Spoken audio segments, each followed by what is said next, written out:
Sans concession, Philippe Villemain bouscule les codes de la bienséance depuis plus de 30 ans. Son trait incisif et ses textes corrosifs ont trouvé leur place dans les plus grands journaux et magazines spécialisés. Harakiri, L'Écho, Libération, Le Point, DBD et plus récemment Charlie Hebdo. Aujourd'hui, l'héritier de Reiser investit la galerie Huberti Brain Paris qui lui consacre une rétrospective et c'est pas de la merde. L'art, l'emploi, la famille, l'actualité, la religion, mais surtout la connerie humaine, rien n'échappe à l'un des plus grands dessinateurs d'humour français, souvent associé à Crumb. Crumb pour moi ça... J'aime pas trop ce mot-là, génie, mais c'est un grand dessinateur, en plus un graphomane, c'est un mec qui dessine tout le temps, ce qui n'est pas mon cas. Ma première branlette, c'est sur Fritz the Cat, par exemple. Quand j'ai vu Fritz the Cat, j'étais sur le cul, je ne savais pas qu'on pouvait dessiner comme ça. Et donc c'est là que j'ai découvert, j'étais gamin, j'avais 10-12 ans. Et c'est là que je me suis intéressé, à la BD américaine, aux comics américains, et que j'ai pris une grande claque. Et j'ai vu des mecs qui dessinaient comme j'aime dessiner, à savoir un dessin un peu crado. Après un premier essai dans l'Écho des savanes avec ses histoires courtes, Philippe Villemain entre dans la cour des grands à seulement 19 ans. Reiser lui ouvre les portes d'Harakiri et lui présente celui qui restera son ami tout au long de sa carrière, Choron. En fait, c'est Reiser qui avait vu mon premier bouquin, il y a en 78, 77-78, et je l'ai rencontré par hasard, et puis qui m'a dit viens nous voir à Harakiri, on veut que tu bosses avec nous. Je suis arrivé un jeudi à Harakiri, il m'a présenté à Choron.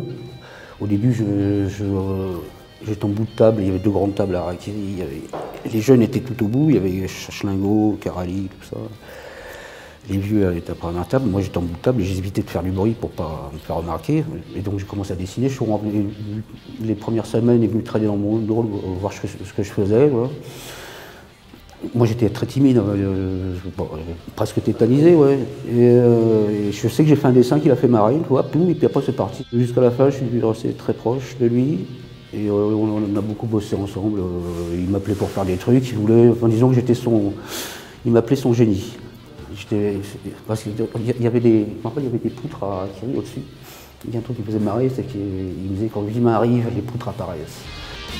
L'exposition réunit plus de 100 œuvres, les planches originales d'Harakiri, les couvertures des sales blagues de l'Écho, 5 années de dessin parues dans Libération, ses dernières collaborations avec Charlie Hebdo et surtout en exclusivité, l'intégralité des éditos publiés dans le magazine mensuel DBD pour lequel Villemain chronique avec mordant mais sans méchanceté ses confrères. DBD, c'est Frédéric Bosser qui tient ce canard, qui voulait que, comme l'Écho des savanes s'était arrêté à l'époque, et dans l'Écho des savanes, je faisais des dessins de sommaire, un peu comme ce que je faisais dans Harakiri.